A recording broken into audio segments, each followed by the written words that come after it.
Après le procès de Christophe Galtier, qui s'est tenu la semaine dernière, le verdict vient tout juste d'être rendu. L'ancien entraîneur du PSG, accusé de harcèlement moral et de discrimination raciale, a vu la justice trancher ce jeudi 21 décembre. La suite après la publicité, c'est une décision qui était attendue et que le tribunal correctionnel de Nice vient tout juste de rendre.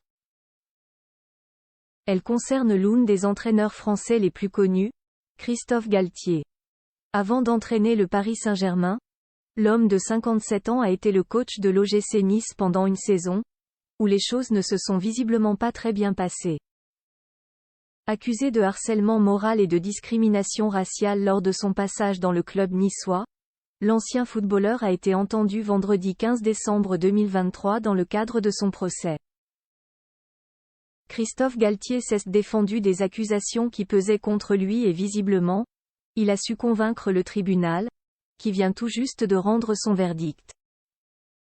Alors que le procureur de la République avait requis 45 000 € d'amende et 1 an de prison avec sursis contre le natif de Marseille, le tribunal a opté pour la relaxe de celui qui évolue désormais au Qatar. Une décision reçue comme un véritable soulagement par l'entraîneur et ses proches, comme on peut l'imaginer.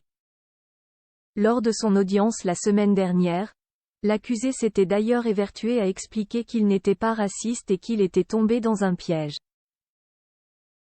Christophe Galtier a toujours nié les accusations accusées de discrimination. L'entraîneur était arrivé visage fermé et amaigri au tribunal le 15 décembre dernier. Le procureur de la République de Nice avait d'ailleurs relevé dans ces éléments une obsession de Christophe Galtier pour le Ramadan, le mois de jeûne musulman, instrumentalisé pour chercher à diminuer le nombre de Noirs et de musulmans dans l'équipe. Plusieurs joueurs niçois interrogés pendant l'enquête ont certes évoqué un climat discriminatoire et raciste, mais uniquement des bruits de couloir, reconnaissant n'avoir jamais été directement témoins ou victimes. Pour le tribunal correctionnel de Nice, il n'y avait ainsi pas assez d'éléments concrets pour suivre les recommandations du procureur de la République.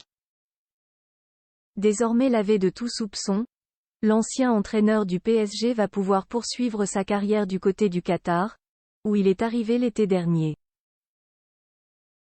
La suite après la publicité.